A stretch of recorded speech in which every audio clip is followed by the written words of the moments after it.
In the ancient world of Greek mythology, where divine powers intertwine with human destinies, Poseidon stands out as one of the greatest and most awe-inspiring gods. The god of the sea and earthquakes, and the fierce brother of Zeus and Hades, Poseidon is not merely a deity of the oceans. He is the force that shapes violent storms and colossal waves, ruling over the dark and mysterious depths of the seas. In his hand, he wields the trident, his three-pronged spear, an artifact capable of destroying ships or calming raging waters. Yet behind this immense power lies a god defined by striking contradictions, embodying both wisdom and mercy on one hand and destructive rage on the other. In this video, we dive deep into the myth of Poseidon to uncover how his character reflected humanity's relationship with the sea and the unknown, and how his story became an integral part of the rich legacy of Greek mythology, a legacy that continues to captivate and astonish us to this day.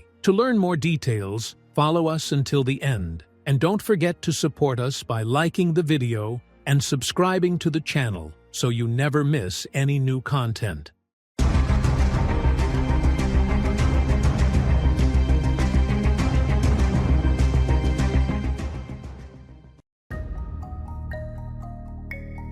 In ancient Greece, Poseidon, the god of the sea, earthquakes, and horses, was one of the most prominent deities in the Olympian pantheon. He occupied a central position in Greek religion and culture, and was regarded as an immense natural force, capable of controlling raging sea waves and triggering earthquakes with a single strike of his powerful trident. His worship was especially associated with coastal and maritime regions, where he was revered by sailors, fishermen, and communities that depended on the sea for their livelihood and trade.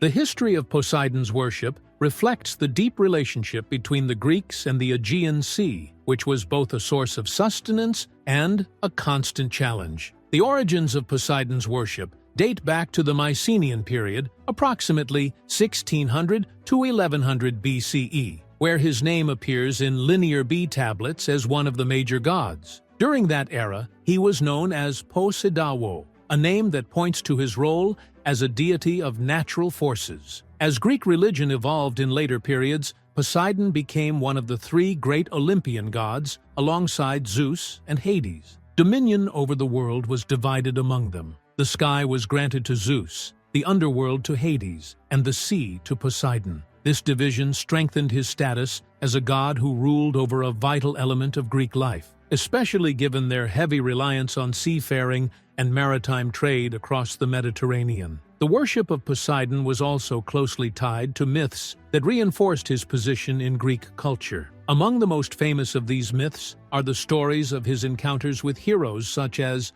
Odysseus, who suffered from Poseidon's wrath in Homer's epic, The Odyssey. These myths helped shape his image as a powerful and temperamental god, capable of mercy or destruction according to his will. Over the centuries, the worship of Poseidon was influenced by cultural and political changes in Greece, yet it remained firmly rooted through the Hellenistic period and into the early stages of the spread of Christianity. With the rise of Christianity in the Roman Empire and the emergence of new religions that focused on different concepts of God and spirituality, the worship of the Greek gods, including Poseidon, began to decline. This coincided with the fragmentation of the political and religious systems of the ancient Greek world. As Roman influence became more pronounced and Christianity established itself as the dominant religion. As temples dedicated to Poseidon disappeared and religious festivals associated with him diminished, his worship gradually faded until Poseidon ultimately became a purely mythological figure whose stories were passed down through generations, rather than a god actively worshipped. Even after the decline of pagan religion, symbols associated with Poseidon, such as the trident and horses, continued to appear in Greek art and literature. In general, the worship of Poseidon was an expression of the Greeks' reverence for the power of nature and their dependence on the sea, making it an inseparable part of their cultural and religious identity. In ancient Greek mythology, Poseidon was one of the greatest Olympian gods, wielding absolute authority over the seas and earthquakes. As the god of the sea, Poseidon controlled water in all its forms, from calm, gentle waves to violent, destructive storms. He was regarded both as a protector and patron of sailors and fishermen, and at the same time as a fearsome power capable of sinking ships and flooding coastlines when angered. His role as the god of earthquakes, known by the epithet Earthshaker, made him a source of awe and dread, as it was believed that a single strike of his trident could cause the earth to tremble and crack. These dual roles reflected his complex nature as a god who could grant life and prosperity through the sea, yet also unleash devastation. As the god of the sea, Poseidon represented a fundamental element of Greek life, as the Greeks relied heavily on navigation and maritime trade across the Aegean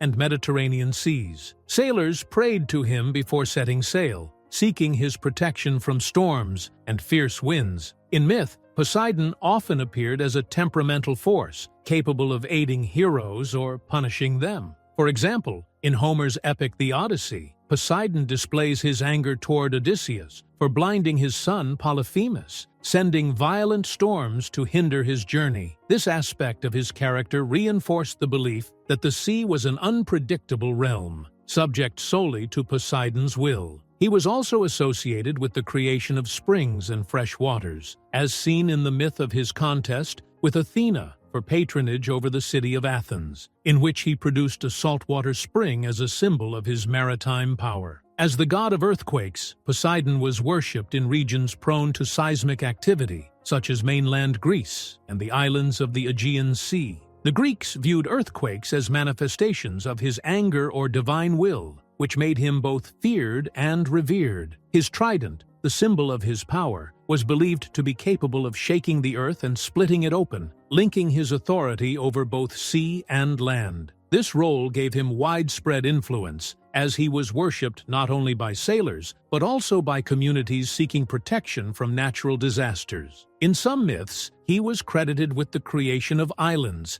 such as the island of Delos, which he was said to have commanded to rise and float upon the sea as a sacred place. In addition to these roles, Poseidon was closely associated with horses, as he was believed to be their creator and patron. Horses were considered a divine gift to humanity, and in certain regions he was worshipped as Poseidon Hippios. Horse races were held in his honor, such as those celebrated during the Isthmian Games in Corinth.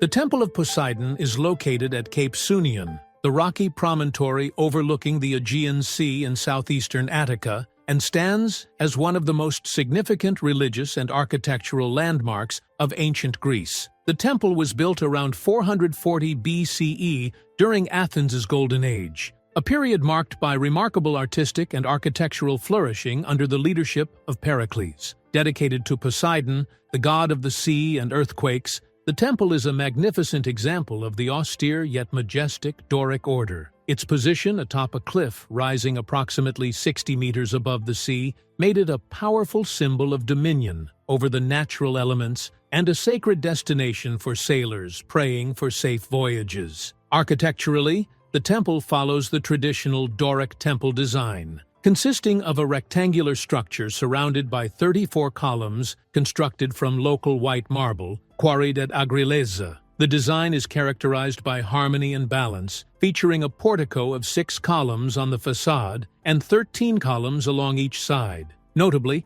the columns are slightly more slender than those typically found in Doric temples, giving the structure a more refined and graceful appearance. The columns were crafted with precise details, such as vertical flutes that are fewer in number than usual, reflecting an innovative approach aimed at reducing weight while maintaining strength. The inner chamber, Naos, once housed a statue of Poseidon, though it has not survived to the present day. It is believed that the statue depicted the god standing and holding his trident, the symbol of his power over the sea. The temple's strategic location carries profound symbolism. Standing at the edge of the cape, it was visible from great distances at sea, serving as a spiritual beacon for sailors who saw it as a sign of approaching land. This placement reinforced the temple's association with Poseidon as the protector of seafarers who offered prayers and sacrifices before setting sail or upon returning, seeking protection from storms and maritime disasters. The elevated site also symbolized mastery over the forces of nature, as Poseidon was viewed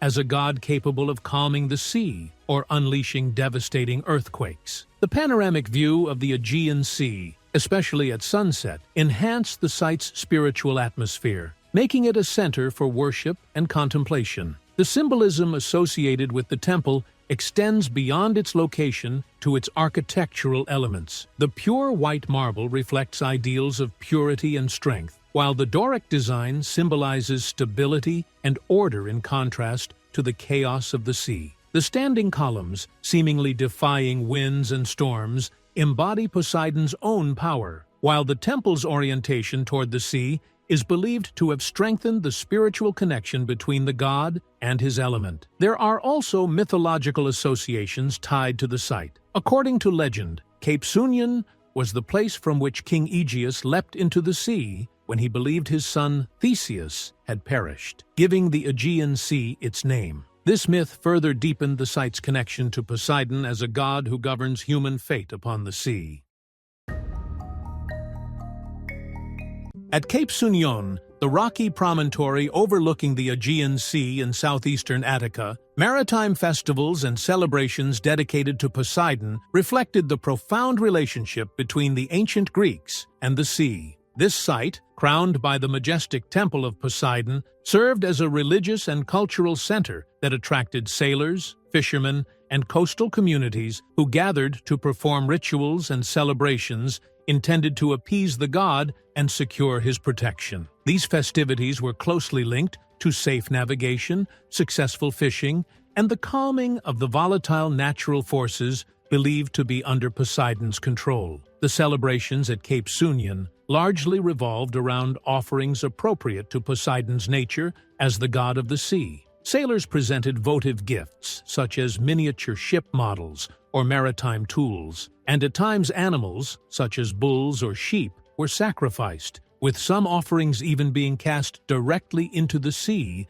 as a dedication to the god. The rituals also included prayers and hymns praising Poseidon's power, often accompanied by traditional music played on stringed instruments or flutes. These hymns recounted Poseidon's myths, such as his creation of horses or his dominion over storms, reinforcing feelings of awe and reverence toward him. Coastal cities such as Athens, Corinth, and the islands of the Aegean Sea also honored Poseidon through periodic rituals involving prayers and hymns celebrating his might. In Athens, for instance, Poseidon was worshipped as a rival to Athena, the goddess of wisdom, in the myth of their contest for patronage over the city, during which Poseidon offered a saltwater spring while Athena presented the olive tree. Among the most notable festivals associated with Cape Sunion were those held periodically as part of the broader religious celebrations of the Attica region. Although major festivals such as the Isthmian Games in Corinth were formally dedicated to Poseidon,